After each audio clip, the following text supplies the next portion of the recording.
HSG म्हणजे नेमकं काय?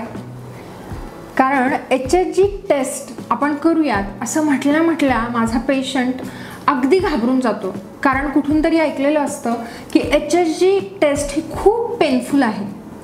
तर मी doctor Reshma Rajbhoi, gynaecologist and IVF consultant, आज आपण जाणून घेणार आहोत HSG म्हणजे नेमकं काय, ती टेस्ट का करणं गरजेचं आहे, कधी करावी, कशी करावी आणि ती पेनफुल होऊ नये म्हणून नक्की कोणत्या गोष्टी जर आपण केल्या तर ती खरंच एक चांगली टेस्ट आउटकम देणारी ठरेल. हा व्हिडिओ तुम्ही शेवटपर्यंत नक्की बघा, कारण मी शेवटी सांगणार आहे या HSG टेस्टचं नक्की महत्त्व काय आहे. HSG म्हणजे हिस्ट्रोसाल्फिंगोग्राम. हिस्ट्रो म्हणजे युट्रस म्हणजे गर्भाशय, साल्फिंगो म्हणजे फॅलोपियन ट्यूब्स म्हणजे गर्भनलिका आणि ग्राम म्हणजे पाहणं. हिस्ट्रोसाल्फिंगोग्राम, गर्भाशय आणि गर्भनलिका ह्या दोन कशा आहेत हे आपण पाहणं. मग दुसरा प्रश्न येतो की मासिक पाळीच्या कोणत्या दिवसांमध्ये ती करावी, कधी करावी. साधारणपणे ही जी टेस्ट आहे ती 8व्या ते 10व्या दिवसांमध्ये करण्याचा सल्ला दिला जातो. त्याचं पहिलं कारण म्हणजे मासिक पाळीचा जो रक्तस्राव आहे तो साधारणपणे 6व्या-7व्या दिवशी थांबतो. रक्तस्राव सुरू असताना ही टेस्ट केली जात नाही, म्हणून साधारणपणे 8व्या दिवशी किंवा मासिक स्राव संपल्यानंतर ही टेस्ट केली जाते.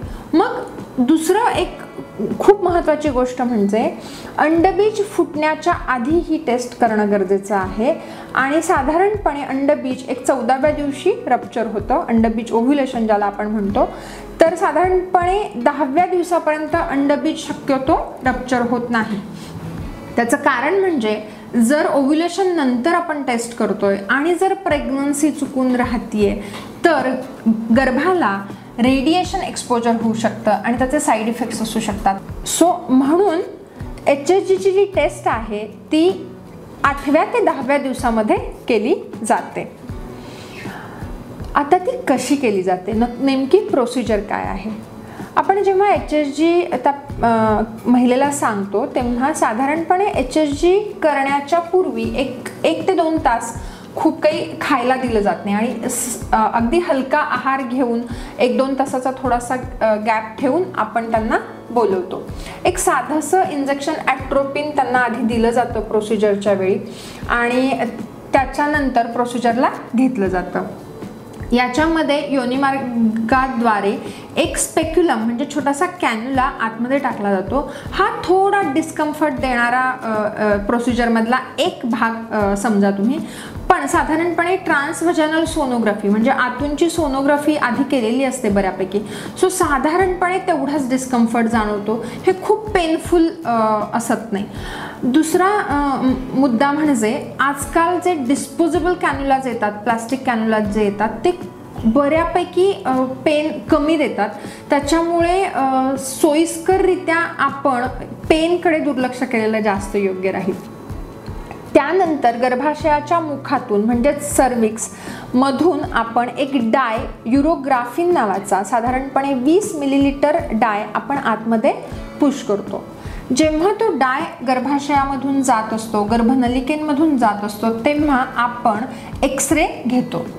डाय जो आहे तो गर्भाशयामधून जो जातोय तेव्हा आपल्याला गर्भाशयामध्ये काही पडदा आहे का, ज्याला आपण युट्राइन सेप्टम म्हणतो, किंवा गर्भाशय एकमुखी आहे का, ज्याला युनिकॉर्नट, किंवा 2 तोंडी आहे का, बायकॉर्नट युट्रस आहे का, हे आपल्याला त्याच्यामध्ये आढळून येतं. आता दुसरा महत्त्वाचा मुद्दा, जेव्हा गर्भाशयामधून तो डाय फॅलोपियन ट्यूब्स म्हणजे गर्भनलिकेमधून जात असतो तेव्हा थोडंसं माइल्ड डिस्कम्फर्ट परत एकदा होतं आणि त्याच्यानंतर तो डाय ट्यूब वाटे पूर्णपणे बाहेर येतोय का हे आपण बघतो.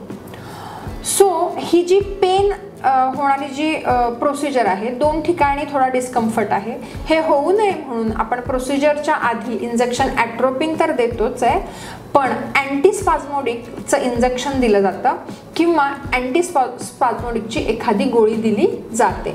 तसंच काही इन्फेक्शन होऊ नये म्हणून प्रोसिजरनंतर काही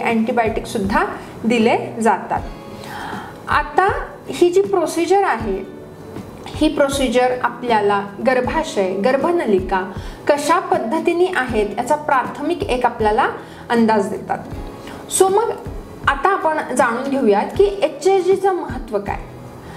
तर ही एक OPD प्रोसिजर आहे। इथे आपल्याला ॲडमिट व्हावं लागत नाहीये, कुठलाही शरीरावरती चिरा पडत नाहीये आणि खूप महत्त्वाचं म्हणजे गर्भाशय आणि गर्भनलिका ओपन आहेत का ह्याची माहिती आपल्याला ही टेस्ट देते आहे। आणि खूप महत्त्वाचं म्हणजे बऱ्याच पेशंट्समध्ये ही टेस्ट फक्त डायग्नोस्टिक नाही तर थेरप्युटिक म्हणून काम करते।